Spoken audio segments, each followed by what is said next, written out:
Esse homem ele foi um serial killer que ficou conhecido como o necrófilo solitário. E o que ele fez para ele não se sentir sozinho foi algo completamente perturbador. Seu nome é Dennis Nilsen. O seu caso ficou conhecido na década de 70 e na década de 80 no Reino Unido, em Londres. Dennis ele teve uma infância um pouco traumática e eu vou contar algumas coisas para vocês. Quando ele era adolescente, ele foi abusado sexualmente por um jovem. Segundo Dennis, ele acordou certo dia com seu corpo cheio de sêmen desse homem. Também teve um outro evento traumático onde ele teve que presenciar a morte do seu avô.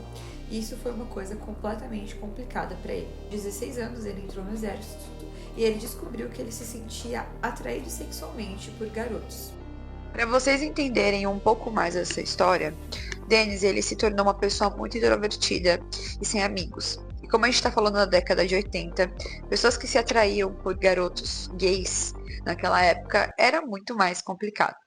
Dennis ele começou a ir em bares e em baladas para atrair garotos até a sua casa para que ele pudesse se relacionar sexualmente, tipo um Jeffrey Dahmer, sabe?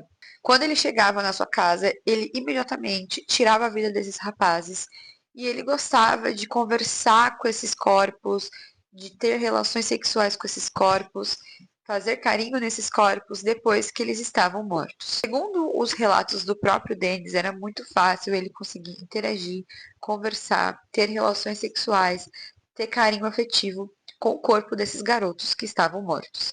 E depois ele enterrava os seus corpos dentro da sua casa.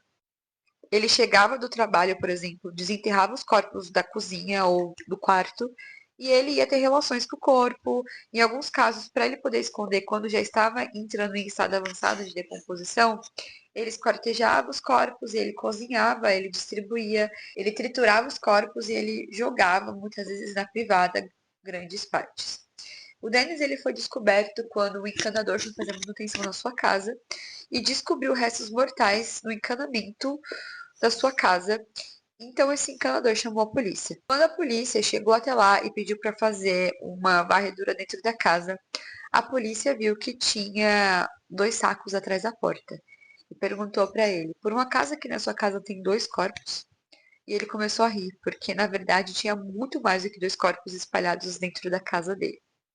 Bom, segundo o Dennis, essa era a forma que ele conseguia encontrar dele ter companhia na vida, porque ele era muito introvertido e para ele fazer aquilo era muito mais fácil do que de fato criar um relacionamento saudável, verdadeiro com uma pessoa. O Dennis ele foi condenado à prisão perpétua e ele se encontra preso em Londres até hoje. Ele basicamente enterrava corpos dentro da sua casa